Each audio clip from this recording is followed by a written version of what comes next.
Is the animated film Toy Story actually a documentary?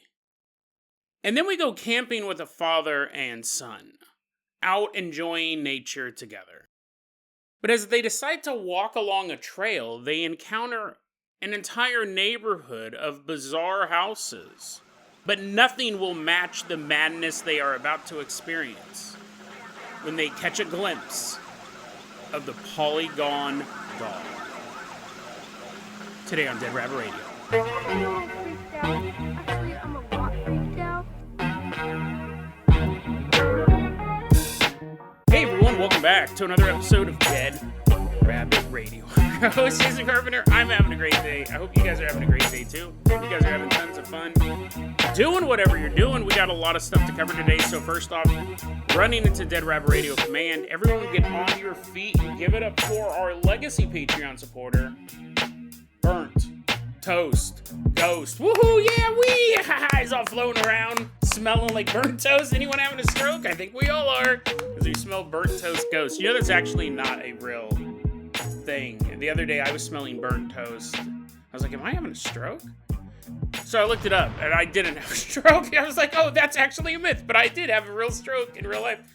No, it was someone burnt toast at work. I mean, I'm all sitting in the break room and see someone going hot, hot, hot. So they're grabbing their bread out. I'm all, am I having a stroke? No, that's actually a myth. If you smell burnt toast, that doesn't mean you're having a stroke. Anyways, Burnt Toast Ghost, you're going to be our captain, our pilot this episode. If you guys can't support the show financially through the Patreon or the merch store or anything like that, I totally understand. I really do. Just help spread the word about Dead Rabbit Radio. That helps out so much. Tell your friends, tell your family, tell everyone you know. Dead Rabbit Radio is your favorite paranormal show. That is how you can help the show grow. I will say Patreon members do get access to ad-free episodes. They get access to the Patreon Discord. There has been quite the lovely conversation on the Patreon Discord since the episode about the Fart Fortress. A few brave members of the Fluffle have decided to delve into the world of the Fart Fetish podcast. The reports are coming back in. It's quite hard to listen to. People are like, I'm checking out. Nope, 5-10 minutes. That's it. All I can do. So we're having a lot of fun on the Patreon Discord. If you are a Patreon member, don't forget you have access to that. Burnt Toast Ghost, let's go ahead and get this party started. I'm going to go ahead and toss you. We haven't used this in a long time. I'm going to go ahead and toss you some oars. Everyone climb on board the Dead Rabbit rowboat as Burnt Toast Ghost rows us all the way out to a little boy's bedroom. Oh, splash. Oh, splash. Oh, splash. He's rowing as best as he can with his little ghost arms all the way out to this little boy's bedroom. All the way out to this little boy's bedroom. We're about to meet a little boy. We don't have his real name. We're going to call him Johnny. And Johnny remembers something like it was yesterday. He's an adult now, but he looks back and he goes, man, I'll never forget the night when I saw that. And I'll never forget the humiliation I feel whenever I talk about it. People don't believe me. Back when Johnny was a little kid, one night he was laying in bed. The room was dark. The lights were off. Time to catch some Z's, Johnny.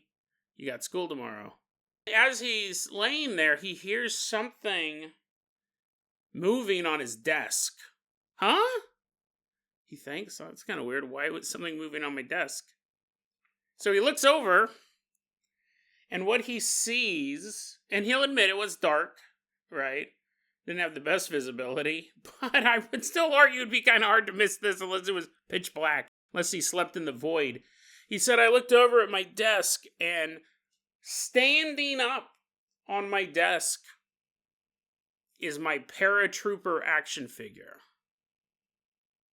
Johnny looks over at his desk, and what he sees is his Paratrooper action figure standing up. Not as in he left it standing, like if I'm standing in line, I'm just perfectly, like, I'm on my feet. I'm not sitting, I'm standing. But standing's also a verb. So Johnny didn't see the Paratrooper standing on the desk, he saw the Paratrooper standing. Meaning the Paratrooper was in one position, and what he was hearing, what drew his attention over there in the first place was the paratrooper getting up. There probably would have been a better way to say it instead of having to do a little Gallagher routine about weird words. He saw the paratrooper soldier actually getting up. He was standing up. He was moving, getting into a standing position. Johnny's like, what the hell's going on? And he's looking over at the action figure, and the action figure turns its head as if he knew now that Johnny was looking at him, that he had been caught in the act of being alive. This action figure is animate. Standing up. It looks over as if it realized that it was being watched. And then Johnny, because, he's a little kid, he throws a blanket over his head. He's super scared. Well, the next morning, Johnny wakes up, and he looks over at his desk. The paratrooper action figure is gone. He goes, well, maybe that was like some weird nightmare or something like that. I don't know. It was weird. But to be sure, let me go find my Paratrooper action figure. So he gets up and he starts walking around his room, and he's looking at all the places that he would leave this toy. He can't find it anywhere. So then he begins looking all over the bedroom. Can't find the toy anywhere. So now a little bit of panic is setting in, because normally if you lose something, you don't assume that your keys walked away. But if you saw them, if one day you looked over and your keys were shimmying off the desk under their own power, and then you couldn't find them, like, you would really be like, I think I was hallucinating that night. Please let me find my keys so I know that they don't actually walk. He starts looking all over for his Paratrooper doll, just for proof. But he can't find it anywhere. He goes and gets his parents and goes, hey, Mom, Dad, can you help me find my Paratrooper? I really like that guy. I really like that action figure. I want to play with it. He said even with the assistance of his parents, they never found the Paratrooper toy. He never saw it again. Super short story. It was posted online by someone going by the name Robot Mathematician. He does say that this is a story that he's told personally, to friends of his and stuff like that. People are like, oh, dude, what's the creepiest thing that ever happened to you? And some girl's like, oh, I remember I woke up in the middle of the night and I saw a dead little girl crawl out of the bathroom. She was crawling out on all fours, and she looked at me and she hissed and vanished.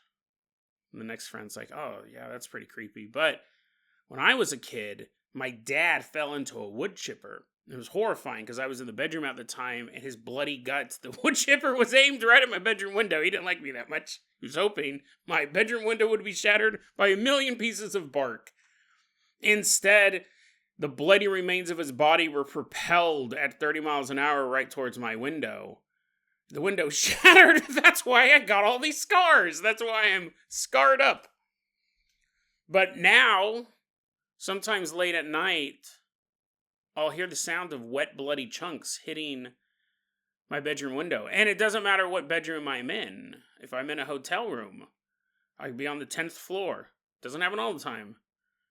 But I'll hear bloody chunks hitting the window. And it's the ghost of my father following me around. Oh, that's a pretty scary story. Johnny, you got a creepy story?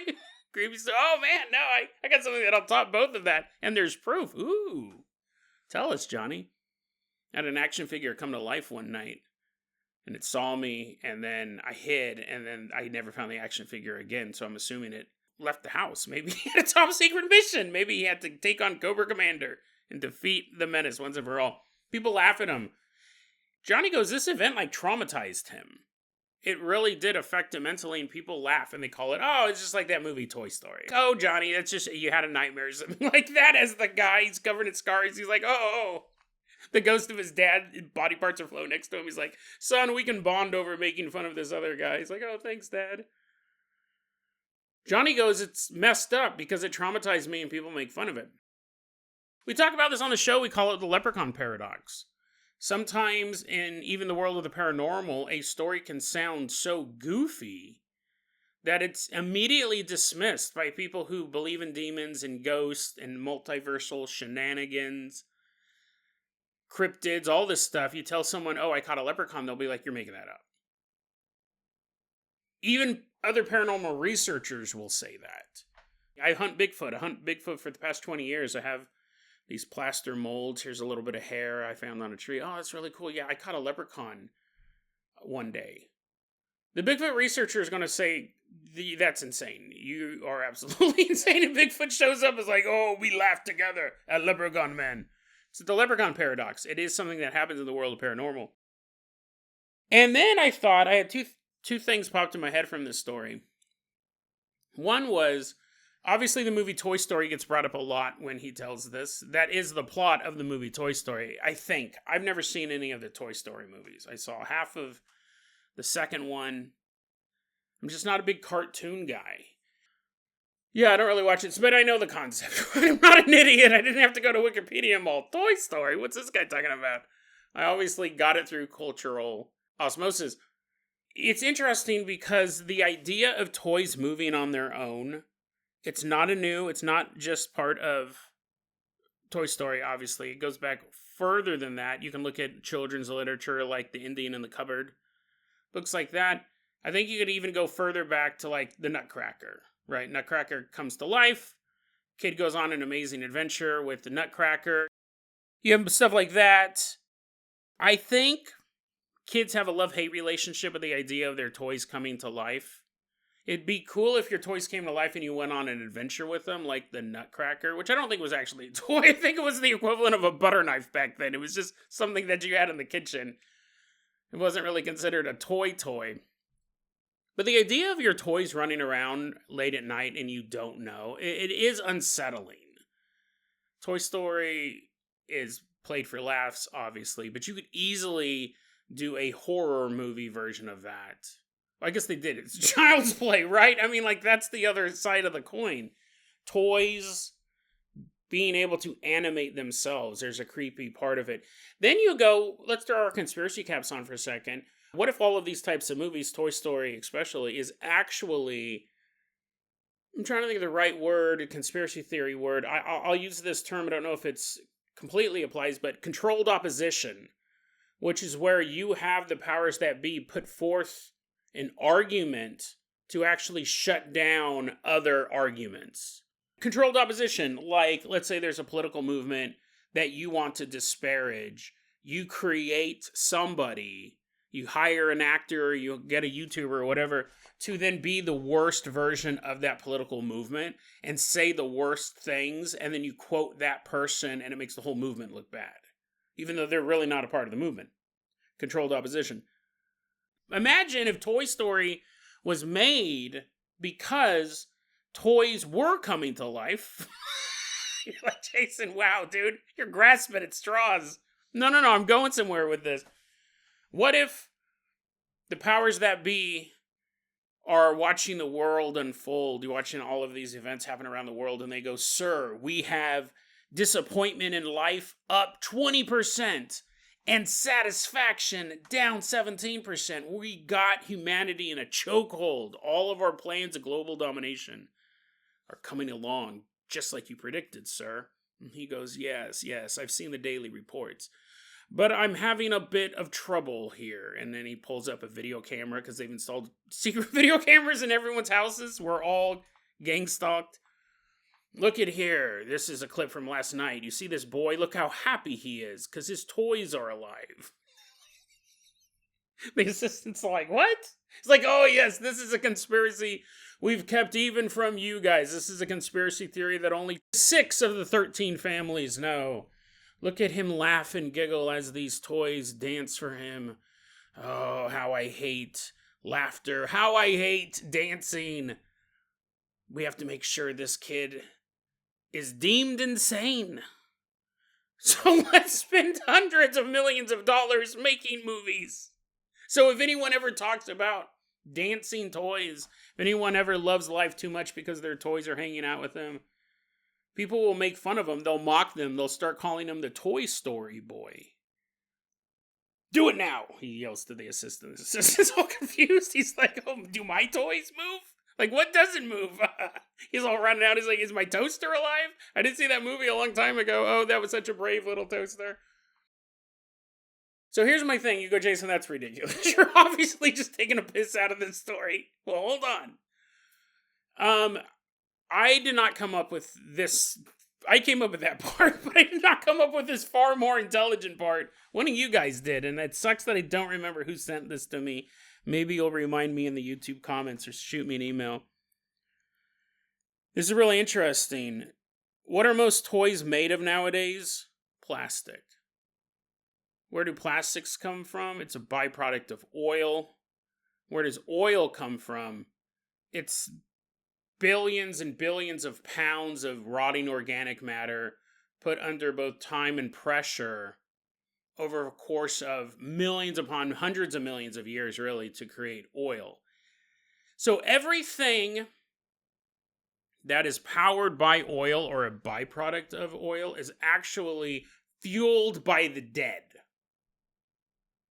This was, one of you guys came up with this excellent theory, and they said that maybe that's why when ghosts appear, it has such a drain on electrical resources, like camera batteries, lights flickering, malfunctions in televisions and things like that, because the power grid is also run by dead matter.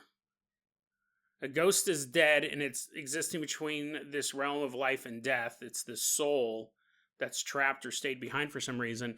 And everything we use to power our world is actually also, would not work if it wasn't powered by dead matter.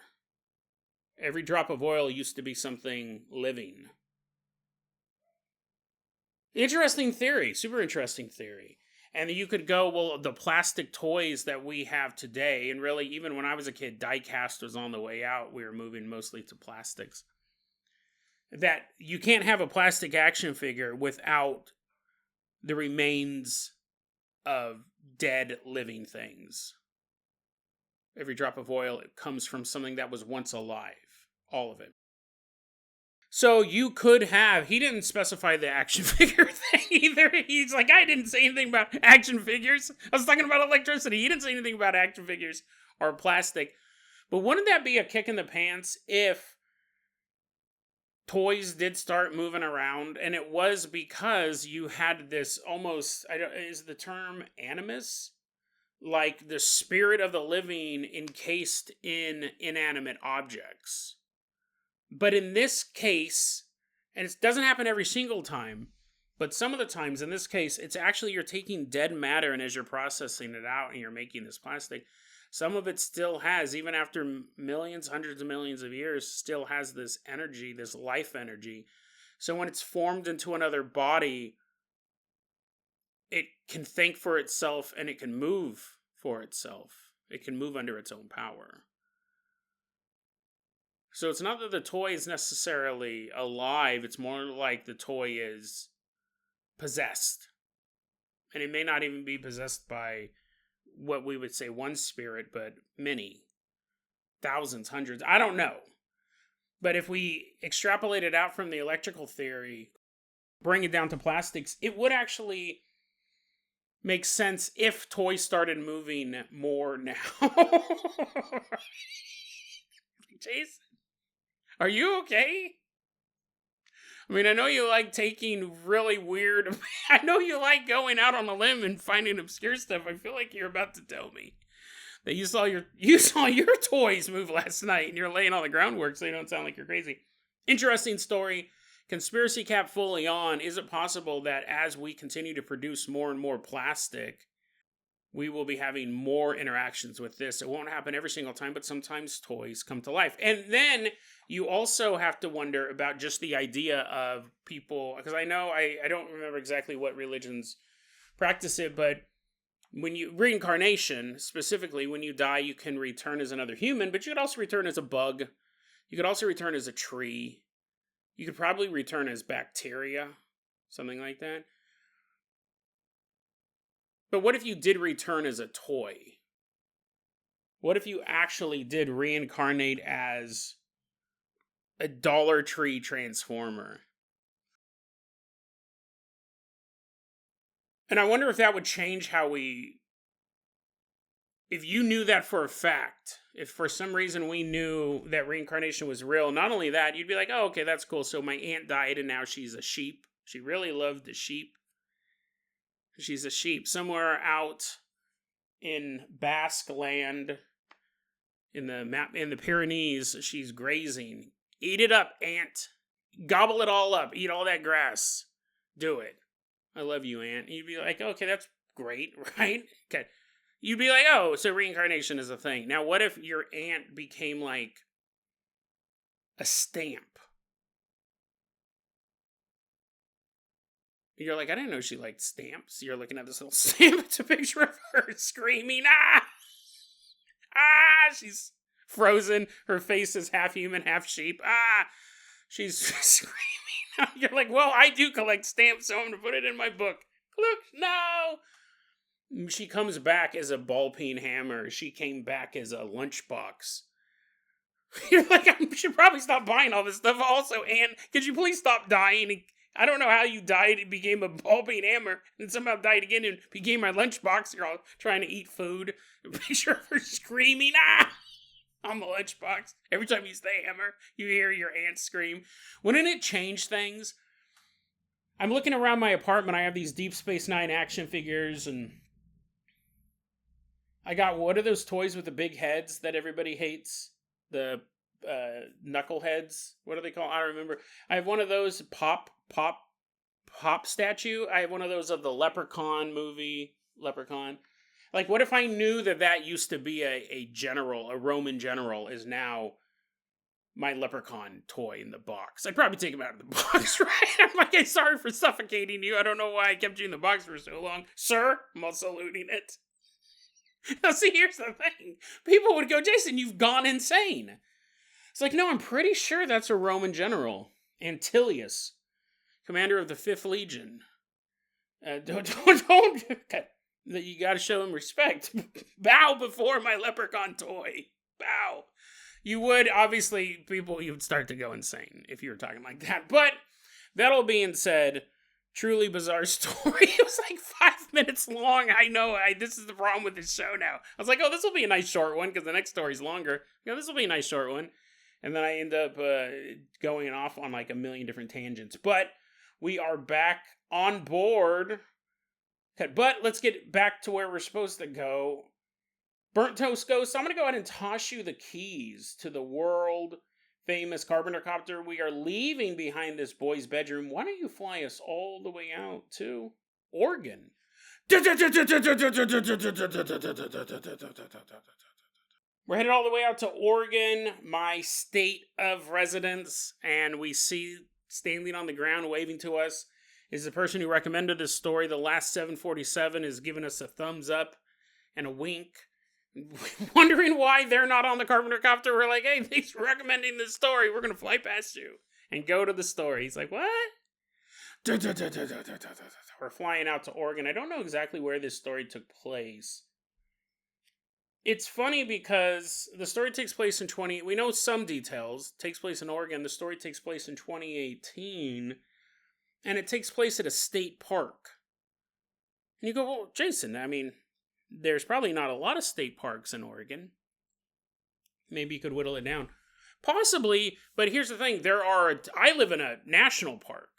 You didn't know that? I actually am Bigfoot. This whole time, nobody guessed. The way that this area is set up, because I live in the Gorge, it's a national park. This whole area is a national park. So you're like, Jason, you're fact checking that. You're like, I don't think people live in a national park. No, I swear. That's what the mayor's squirrel told me. It's all national park area. It's all like the government said, okay, what's ever been built here can be finished. Some guy's hurrying up, building his house. He's like, no, I need to go to Home Depot, get more nails. The government's like, you got 5 minutes, buddy. No, I need a roof.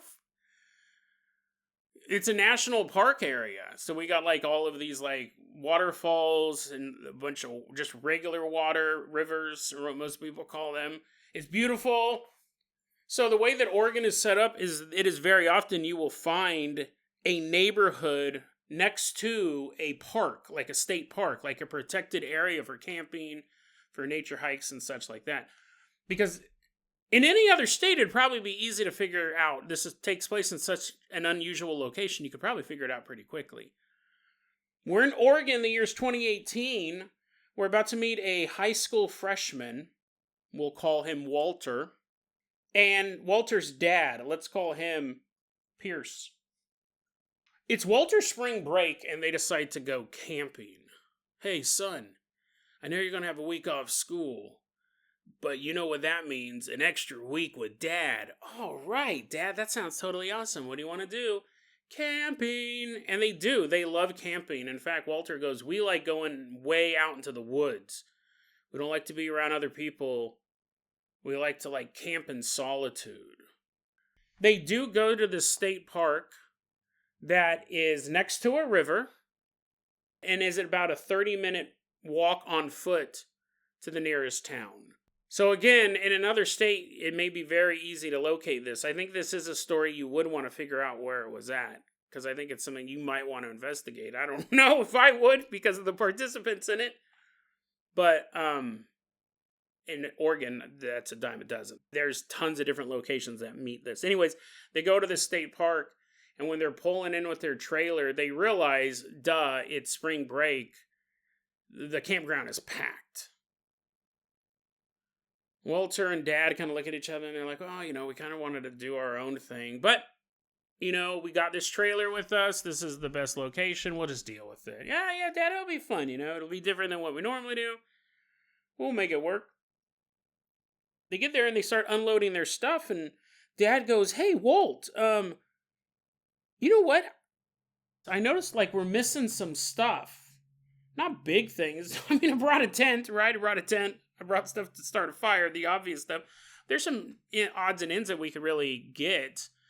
You want to go to town? You want to go to town? And Walter's like, yeah. And Dad's like, you want to walk? We already got this parking spot and everything. It's 30-minute hike along this trail. Yeah, Dad, let's totally do it. Let's go for a 30-minute walk from the campgrounds to this town.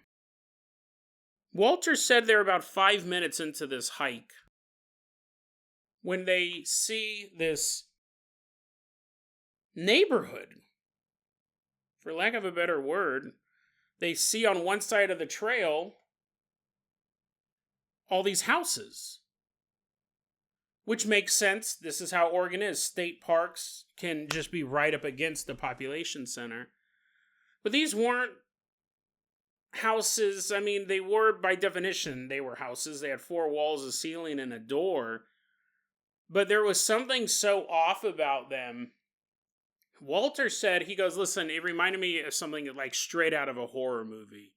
Or more specifically, a horror video game. He goes, this is like Resident Evil 7 level creepiness. He goes, there was something about them that were just a little off-putting.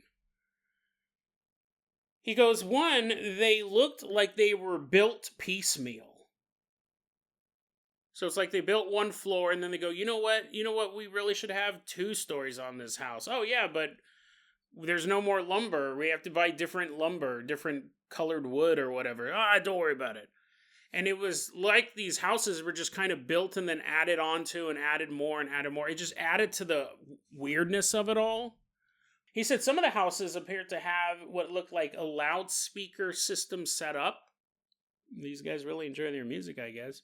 While even more houses, a good majority of the houses, some of the houses as well, had this, and he goes, if it was just on one house, you'd be like, well, that's weird. But after you pass house 3 or 4, you've seen this 3 or 4 times. He goes, some of the houses had these animal bones attached to the outside of the home, and then Christmas lights strung up around the animal bones. And the Christmas lights were on. Weird, hillbilly-esque town. But nothing compared to what they're about to face as they continue walking. That was around 5 minutes into the trip. When they get about halfway between the campground and the trail and the town, they come across a clearing off the side of the trail. There's a clearing, and they see a fence, a wooden fence, encircling this entire area, this entire part of the clearing. They're walking, they're getting closer to the fence, and they begin to hear the chaotic noise of an active, I don't know if farm is the right word, but a place with a lot of livestock. Because they don't see, I think farm doesn't mean they're growing corn and stuff like that. Anyway, none of that. They're walking and they see this wooded fenced in area. And they begin to hear a ton of animals. Chickens, goats. It's like someone went out and got the noisiest animals possible. Roosters, pigs.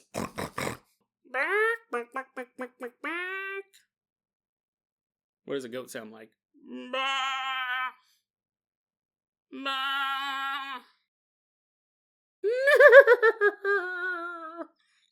Like, was that the Crypt Keeper? Is the Crypt Keeper there? Wow, that is crazy, Jason. That's a horse. A rooster. Cock-a-doodle-doo. You're like, Jason, we get it. You don't have to do sound for each animal. You're like a speak and say. Anyways, got all that plus 2 pit bulls. 2 pit bulls. And the pit bulls are barking, obviously, as these 2 strangers are walking closer to this house. It's on the side of the trail, but they're going to have to walk by it. As they get closer, they can see over the fence, and they see all these animals everywhere. They see, in the fenced-in area, there's a home, a ranch-style home. Which I had to look that up. It's a normal home. It's just like a 1-story normal home. I don't know why it's called a ranch-style, probably because it was invented on a ranch, but it's a 1-story normal home. And in the middle of the yard, you have all these animals everywhere. You have these dogs barking. In the middle of the yard, there is a picnic bench. Pretty normal-looking residence. Even having all the animals, that's pretty normal. We have neighbors that have chickens. That's pretty common here, even in town. When Walter was watching all of these animals, because they're just walking along the trail. They're not like poking their head over the fence or being nosy or anything like that. But they see the 2 pit bulls running around. One of them, though, was struggling to move. In fact, it appeared to Walter that the pit bull's hind legs were inoperable. And he was dragging his hind legs as he was barking and scooting towards the fence. I looked this up. I guess this does happen. Walter says sometimes some breeds, if they jump down from a great height too many times, can actually paralyze their hind legs. Sometimes temporarily, sometimes permanently. But he's not a vet. He didn't diagnose it. He goes, that just reminded him of that. He goes, I wonder if that dog had just been involved in too many stunts and he got paralyzed. I don't know. But they're walking by and they're seeing all of this. They're hearing all of this. And they just walk by the house. They go, they grab their groceries, and they walk the trail back. Past the ranch-style house with the huge backyard full of animals. Past the weird, piecemeal-looking buildings. Back to the campgrounds. They have a great first night at this campsite. The next day, Dad goes, hey, Walt, we forgot a few more things at the grocery store. Like, sometimes this happens when you pack for a trip. You're like, oh, I totally forgot that. He goes, we actually forgot a couple items. Would you mind walking back to the grocery store with me? And Walter goes, you know what? Actually, I don't mind. And to be honest, Dad, I'm kind of curious to walk by that weird neighborhood. Because that was so weird, wasn't it? Seeing those weird buildings. And Dad's like, yeah, honestly, like, I'm down to walk past those weird buildings as well. The piecemeal ones. They're not even thinking about the ranch-style house, really. That was just a noisy, unpleasant part of the trip. Because he goes, just so much noise coming from that. Because so many animals, and they're all the loud ones. And they need to go to the store anyway. So Dad and Walter are walking this trail. About 5 minutes in, they get to these piecemeal houses again. Christmas lights and animal bones. Just weird looking architecture. You figure people live out here. They're not abandoned. And not a type of house you see often, if ever. They're walking down the path and they get about halfway to the town. They see the fenced-in area. They're walking towards that where there's the clearing on the side of the trail where there will be the ranch house, the picnic table, all of these animals. But as they're getting closer and closer, Walter starts to realize it's silent. They're now walking right by the fence line, and it is still absolutely silent. And Walter looks into the backyard. There is not a single animal there. Not a bird, not a dog, not a pig, nothing. It is dead quiet. And that's when Walter's dad goes, "Hey, look at that sculpture." And Walter looks to see where his father's pointing. And he's pointing at the picnic table. And on the top of the picnic table, there is a sculpture of a very large dog. Now, Walter's always had a hard time really describing this to people. But the best way he could explain it was the sculpture of a very large dog that appeared to be either made out of obsidian or had the appearance of obsidian. He said it was black and shiny, much like obsidian, and even the way it was designed was polygonal. Just like obsidian will have those sharp edges, not literally, but it kind of breaks off in fragments. They're looking at a statue, a large, black, shiny sculpture, is a better term for it, sculpture of a dog that's polygonal. He said that its snout was just one long, skinny pyramid. Its ears were these long, pointy ears. He said he compared it to a Polygon video game, which I think we've all played a Polygon video game at some point, but there's a VR game called Super Hot, where people are kind of just a pure polygon. It's like a shooter. He said it looked like that. It looked like computer graphics. It looked like that level of polygon. Just all of these very, very precise angles. Dad's like, whoa, look at that sculpture. Walter looks, he sees this thing, it's weird. But art is weird a lot of times. Oh, that is weird. That's pretty cool. It wasn't there before. So they continue walking. Right? There's nothing else to really see here. All the animals are gone. There's this sculpture on the picnic table. Okay. They continue walking, and the dad starts to go, "Hey, Walt, never mind. Dad, remember that movie we watched the other night? What movie are you talking about? The movie, Dad. Hey, son, when we get back to the campground, I maybe we'll get lunch.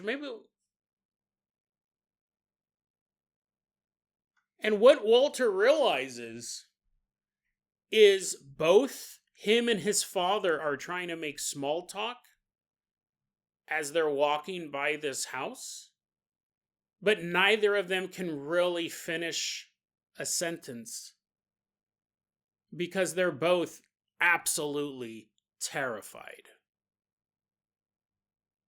Walter said, "My father and I, even though we didn't say it to each other, even though we didn't acknowledge it to each other in the moment, both of us kept taking quick glances over at the polygon sculpture as we're walking by. Just a quick glance.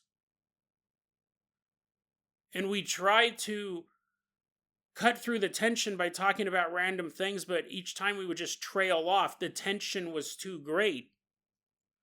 Because I truly felt, that not only was that polygonal statue, not only was the polygon sculpture staring at us, with no eyes, there were no eyes on the sculpture, but I could feel it staring at us. Not only that,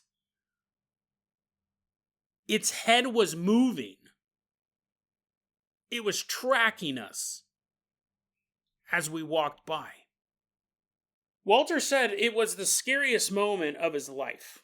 He's never experienced fear like that before. And he goes, honestly, I can't even put into words how badly this terrified me. I can't convey in any sort of way the despair I was in. This is a great quote here. He said, quote, "It felt like I was being watched and assessed by something so definitively and infinitely more lethal than me. It felt like I was being watched and assessed by something so definitively and infinitely more lethal than me that my only recourse was to run as fast as I could. There was absolutely no fight in this flight or fight scenario. I felt like a deer that just realized it was looking at a cougar." Unquote. But they don't run. They keep walking, and they keep throwing a glance over and looking at it every few seconds. And the head is moving, watching them pass by. But Walter and his dad, they both had this feeling that if they looked at it for too long, it would come after them. It wanted to kill them. It wanted to just absolutely destroy them. An unstoppable force. I love that term. Definitively and infinitely more lethal than me. That's how he described this sculpture. And his father is feeling it too. His father is trying to start these conversations and they just trail out. He's trying to distract not only Walter, but himself. But the fear is so great, you can't even get a sentence out. You just keep looking over for a second as you continue walking by. Walter said, "We passed the house. That's about 15 minutes into the trip. We get to the store, another 15 minutes away." He goes, "The rest of the time we were pretty much just mumbling. This was the same thing. We were starting conversations and then they would just we'd mumble out. We didn't know what to say. We were trying to talk about normal things, stuff to get our mind off what just happened." And what just happened? A sculpt, like what was even that? Walter says by the time they get to the store, they're still not right in the head. Both of them. He goes, "It felt like we were in a stupor.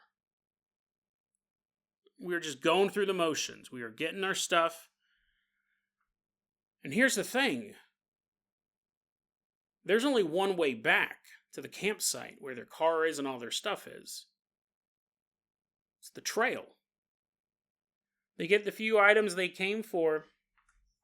They begin walking the trail again. They're headed back. They walk for around 15 minutes. They see the wooden fence. They know they're going to be approaching that house soon. They're walking further down the trail, getting closer and closer to the house. And that is when Walter hears it.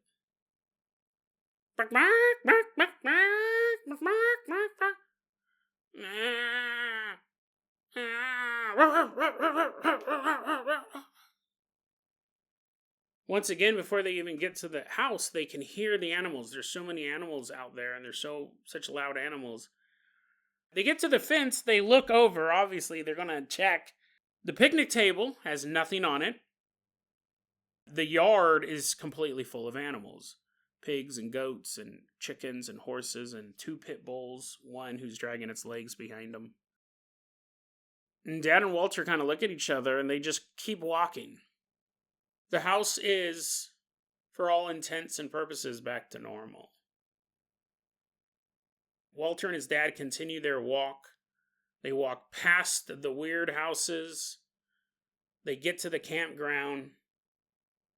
Dad turns to Walter and goes, "Son, I don't want to be anywhere near whatever that was." And Walter goes, "Me neither, Dad." They packed their gear up, threw it in the camping trailer, and drove home. Crazy story. Also, I don't know if I said this in the beginning. This story was recommended to me by the last 747. So thanks for sending it on over. Really, really appreciate it. This is a story that it's almost too weird to even do any sort of read through on it. Right? I mean, what was this thing? How do I analyze it in any way? We don't even know what it is. I will say this, though. I think there's two key things we can take away from it, and then we'll wrap it up. I know sometimes I can ramble on and on about the theories of a particular story, but I think this one won't take that long because I don't have much. It's so odd. But two things kind of stuck out to me. One was the fact that it was a dog. This might be a bit of a reach. Probably I should only do one thing, but I did think about this. I go, that's kind of weird. The sculpture was of a dog, and they did have two dogs in the yard, and one was paralyzed. So I was wondering if it had something to do with that. Not that the sculpture paralyzed the dog, but maybe it was that pit bull's energy. Like maybe it was that pit bull manifest. Like I said, I don't really have to. You're like, what? I don't know. That's kind of a weird take, Jason. That somehow the dog manifested, like, because what's a pit bull, they're scary. But a paralyzed pit bull is half as scary, right? Because half of it's paralyzed. You're like, oh, okay, I think I can handle this guy. Just run around in circles. But that pit bull must be like, nah, man, I'm the scariest dog around. Watch. He's all concentrating. The other animals run away. They're like, get out of the way. He's manifesting. Manifested his raw anger as the sculpture. It's highly unlikely. Probably shouldn't have even brought it up. It's so bizarre. The story's weird. But I don't really have any theories as to what this could be. I find it interesting that the animals are there. There's no sculpture. The animals are gone. The sculpture's there. The two things can't be true at the same time. I wonder if as they were walking by, they saw two versions of the house. Or this was some sort of protective spirit that for whatever reason wasn't visible the first day, but was visible the second day, but only for half of the trip. I don't know. It'd be very interesting to check this location out if we knew where the story took place. It was posted online by someone going by the name Ovos. But I'm just curious as to... I mean, it would be interesting to do a follow-up thing. But here's the thing, and this is my second thing, probably the only thing I should have mentioned. My big takeaway from this story is that idea of the danger this thing presented. I've done on-the-ground ghost hunting. I've been in situations of paranormal peril. I've never felt what they felt. I've never felt what they felt. You know who has felt what they felt? Because I read a attack dog right there coming out of the house. You know who has felt what they felt? Because I read a ton of stories for the show, so I'm always reading all sorts of crazy stuff. What they felt is usually how humans feel when they're in the presence of predators. Mountain lions, wolves, crocodiles. Things that are actually looking at killing them. I'm sure you guys have heard it and seen it and hopefully not experienced it. You're running through the woods right now. You're like, oh, I'm going through it right now, Jason. It's so real. People who often talk about mountain lions and cougars, because a lot of times you don't see them. They'll be walking through the woods. The reason why I read about these stories is because what happens is people go, I was up in the woods, I was hiking, it was day 3, and all of a sudden I got the most overwhelming sense of dread that I've ever had in my life. I felt like at any moment a monster was going to jump out of the bushes and kill me. It was the most terrifying experience I've ever had. They go, it's such a physical response to the fear. And then, for whatever reason, they turn around and they see something dart into the bushes that has like a giant tail. Or another traveler there goes, hey, don't mean to alarm you, but we're currently being tracked by one or more predators. A lot of these stories, and the reason why I read them is because they start off as paranormal stories. People go, oh, dude, like, I thought I was having a paranormal encounter. The sense, it's not uneasiness, it's not eeriness, it's not being scared, which is words that we can use when we're watching spooky movies or reading spooky books, or even going through spooky experiences like seeing a ghost. I often talk about waking up in the middle of the night and there's a little girl ghost standing at the foot of your bed. And that would scare you, but it would not give you the same feeling that you would get as if you woke up in the middle of the night and there was a cougar outside your window and you didn't know it was there. But you can sense it. It's this evolved skill, because if you couldn't sense it, you didn't have kids. Or maybe you could, but you weren't too good at it, and your kids definitely couldn't, and they all got eaten too. So that idea, like I've been in scary human situations, interacting with other people, things have gone bad, and you're like, oh, this may not end well. And it's not that level of fear that this father and son experience with the Polygon Dog. I've been in situations with paranormal threats, ghosts following me around, encountering demons and things like that. And while it is scary, while you do want to flee the area, while you do want to get out of there because you don't know what's going to happen next, it's not the same gut level terror I read constantly in stories about people up in the woods who are being stalked by a living animal. This is that fear. Absolutely wild. What this was created the same physiological effects of a biological top-tier predator.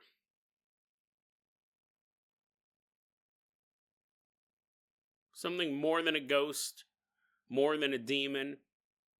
We don't even get a lot of that physical response when it comes to aliens. Seeing an alien for the first time. Like he said, there was no fight in the flight or fight. It was just get out of the area. It was what him and his father were experiencing. And I see that time and time again when hikers and hunters and people who are used to the outdoors and people who aren't. People who are outdoors for the first time, they finally broke free from their captor after 18 years. They cut the locks off the door and took off running into the woods. And then they become the target of a predator. And they begin to feel that, oh my God, like this is something so different that fear doesn't even really describe it. So that's what I find very interesting about this Polygon Dog, this sculpture on a picnic bench. Different than a ghost, different than an alien or a demon. But what was it? I have no idea. I couldn't really even hazard a guess. It just seemed whatever it was extremely dangerous. Infinitely more vicious, infinitely more dangerous than the victims it was currently watching could ever be. Could ever be. Fascinating story, truly an anomaly. We'll see, sometimes when we cover a story on the podcast, and again, last 47, thanks for sending it over. Every so often we'll cover a story on the podcast, and then just through happenstance, we'll see more of these stories start to pop up over the months or years. So maybe we'll find more stories of a polygonal sculpture of a dog, or really I'd accept any animal that did the same thing that made people terrified. But again, we're focusing on that, the other weirdness too, even the neighborhood, right? But I guess you're like, at the beginning, you're like, wow, this house is with Christmas lights, that's crazy. And then we get to this house, but all the animals appearing and disappearing or being there, and maybe they just went inside. Maybe they were scared of it too. We don't know. So many unanswered questions. Truly a mysterious story. And maybe this is one of those mysteries that we don't want to solve. We do. I just needed to say something dramatic to wrap up this episode. I think it would be interesting to find out what this is. I don't know if I want to look at it firsthand, but hopefully we do solve it. But I wanted to sound dramatic before I said deadrabbitradio@gmail.com is going to be our email address. You can also hit us up at facebook.com/deadrabbitradio. TikTok is @deadrabbitradio. Dead Rabbit Radio is the daily paranormal, conspiracy, and true crime podcast. You don't have to listen to it every day. I'm glad you listened to it today. Have a